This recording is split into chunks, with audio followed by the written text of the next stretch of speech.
Oke, selanjutnya adalah hasil survei kuesioner. Hasil survei kuesioner terdapat 39 jawaban yang dimana yang mengisi kisaran usia 18 sampai 20 tahun. Dimana mereka lebih sering menggunakan ojek online daripada angkot dikarenakan ojek online memiliki kelebihan yaitu efisien, kemudian mudah diakses dan gampang untuk diorder. Ketika kita menentukan alamat, si drivernya langsung on the way ke tujuan kita. Sedangkan kekurangan angkot sendiri adalah berdesak-desakan, kita harus menunggu lama sampai penumpang di angkot tersebut full, kemudian alamatnya kita tidak bisa menentukan. Selain kekurangan dari angkot tersebut, angkot juga memiliki kelebihan, yaitu harganya lebih murah daripada ojek online. Baik, selanjutnya adalah pengertian dampak. Dampak adalah suatu perubahan yang terjadi akibat suatu aktivitas. Aktivitas tersebut dapat bersifat alamiah, baik sosial, ekonomi, fisik, kimia, maupun biologi. Sedangkan menurut KBBI, dampak adalah benturan, pengaruh yang mendatangkan akibat baik, positif, maupun negatif. Baik, yang selanjutnya mengenai dampak teknologi ojek online dan angkot. Pada awalnya, dengan adanya ojek online ini menimbulkan pro dan kontra pada pihak angkot, dikarenakan dengan adanya ojek online ini pihak angkot merasa pendapatannya sedikit menurun karena adanya mode transportasi ojek online, yang mana dengan adanya mode transportasi ojek online ini dianggap mempermudah bagi konsumennya untuk mengakses transportasi.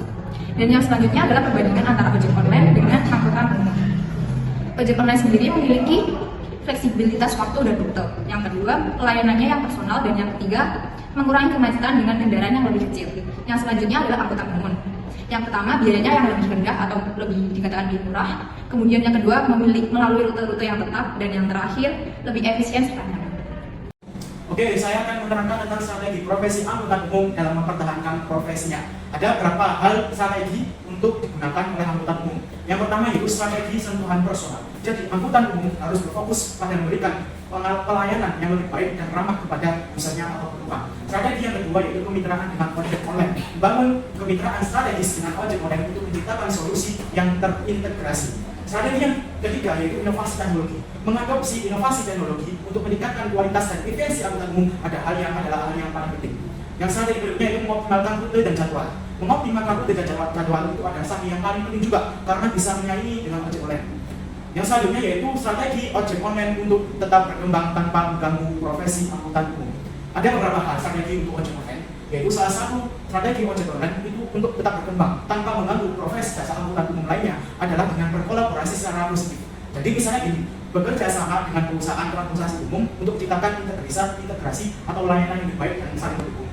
Yang berikutnya yaitu strategi ojek online untuk tetap berkembang tanpa mengganggu profesi jasa angkutan kota, yaitu memperdayakan mitra pengemudi dengan pelatihan dan intensitas yang adil dapat menciptakan lingkungan kerja yang sehat, transparansi dalam kebijakan, tarif dan keadilan dalam pembagian pendapatan juga dapat membantu menciptakan hubungan yang positif antara ojek online dan angkutan umum. Terima kasih. Strategi ojek online untuk tetap berkembang tanpa mengganggu profesi jasa angkutan kota. Memberdayakan mitra pengemudi dengan pelatihan dan insentif yang adil dapat menciptakan lingkungan kerja yang sehat.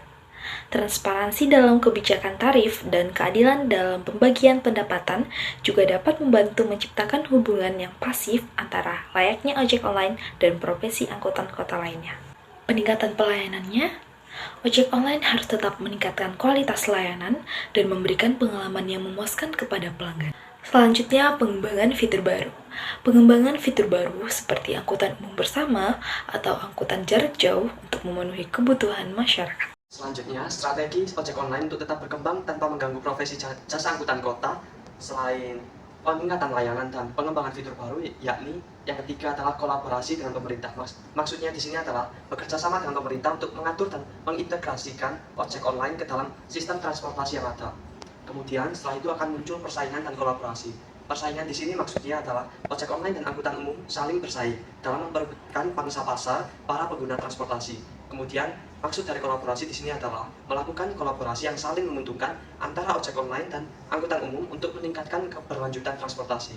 Jadi kesimpulan yang kita ambil di sini adalah perusahaan-perusahaan startup seperti Gojek, Grab, dan Uber berdatang untuk menyederhanakan layanan berbagai tumpangan dan transportasi penumpang.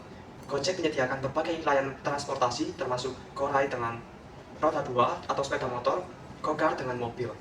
Dari data yang didapat bahwasannya orang-orang pada era ini lebih sering menggunakan Gojek online dan juga banyak yang menggunakan untuk sehari dengan persentase 97,4% dari 39 jawaban dan dari data yang didapat kedua transportasi masih banyak memiliki kelebihan dan kekurangan. Oleh karena itu, baik Gojek maupun angkutan umum memiliki strategi sendiri untuk mempertahankan pasarnya, mulai dari menjaga penampilan, meningkatkan kualitas pelayanan, dan menambah waktu pangkal. Sekian dari kami. Wassalamualaikum warahmatullahi wabarakatuh.